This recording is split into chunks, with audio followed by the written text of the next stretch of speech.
ಕೆಲವು ವರ್ಷಗಳ ಹಿಂದೆ ಮೋಟು ಅವಳ ತಾಯಿ ಜೊತೆ ಒಂದು ಊರಲ್ಲಿ ಇರ್ತಾನೆ. ಆ ಊರಲ್ಲಿ ಒಂದು ಹುಡುಗಿ ಜೊತೆ ಪ್ರೀತಿಯಾಗತ್ತೆ. ಆ ಹುಡುಗಿಗೆ ಅಪ್ಪ ಅಮ್ಮ ಯಾರೂ ಇರಲ್ಲ. ಅವಳು ತುಂಬಾ ಬಡ ಹುಡುಗಿ ಆಗಿರ್ತಾಳೆ. ಆದ್ರೆ ಮೋಟುಗೆ ಒಂದು ಶ್ರೀಮಂತ ಮನೆ ಹುಡುಗಿ ತಂದು ಕೊಡ್ಬೇಕು ಅಂತ ಇರುತ್ತೆ. ಆದ್ರೆ ಅಚಾನಕ್ ಆಗಿ ಒಂದಿನ ಅರೆ ಮಗನೇ ಮೋಟು, ಇವತ್ತು ಮನೆಗೆ ಬೇಗ ಬಂದ್ಬಿಡು. ನಾವು ನಿನಗೆ ಹೆಣ್ಣು ನೋಡಕ್ ಹೋಗ್ಬೇಕು. ಹಾ ಅಮ್ಮ, ನಾನೊಂದು ಹುಡುಗಿನ ಪ್ರೀತಿ ಮಾಡ್ತಾ ಇದ್ದೀನಿ. ಅವಳನ್ನೇ ಮದುವೆ ಕೂಡ ಆಗ್ತೀನಿ. ಇದು ಅದೇ ಹುಡುಗಿ ಅಲ್ವಾ? ಅವಳಿಗೆ ಅಪ್ಪ ಅಮ್ಮನೂ ಇಲ್ಲ, ಬಡವರು ಇದ್ದಾರೆ.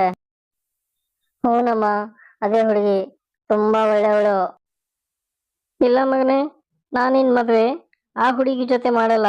ನಾನು ಒಂದು ದೊಡ್ಡ ಶ್ರೀಮಂತರ ಮನೆ ಹುಡುಗಿ ಜೊತೆ ನಿನ್ ಮದುವೆ ಮಾಡ್ತೀನಿ. ಅವಳು ಕೈ ತುಂಬಾ ವರದಕ್ಷಿಣೆ ತಗೊಂಡ್ ಬರ್ತಾಳೆ. ನೀನ್ ಹೋಗಿ ಆ ಹುಡುಗಿಗೆ ಹೇಳ್ಬಿಡು ನಿನ್ ಮದುವೆ ಆಗಲ್ಲ ಅಂತ. ಮೋಟು ಅಲ್ಲಿಂದ ಸೈಲೆಂಟ್ ಆಗ್ಬಿಟ್ಟು ಹೋಗ್ತಾನೆ. ಆ ಹುಡುಗಿ ಹೋಗಿ ಅವಳ ಜೊತೆ ಮಾತಾಡ್ತಾನೆ. ಏನ್ ಮೋಟು, ನೀನ್ ಇಲ್ಲಿ ಕರ್ತಿದ್ಯಾ? ಏನ್ ನಿಮ್ಮ ಅಮ್ಮನ ಜೊತೆ ಮಾತಾಡ್ಸಕ್ ಕರ್ಕೊಂಡು ಹೋಗ್ತಾ ಇದೀಯಾ ಇವತ್ತು?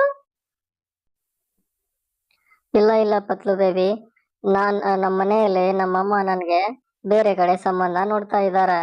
ನಾನು ನಿನ್ ಬಗ್ಗೆ ಹೇಳಿದ್ರು ಕೇಳ್ತಾ ಇಲ್ಲ.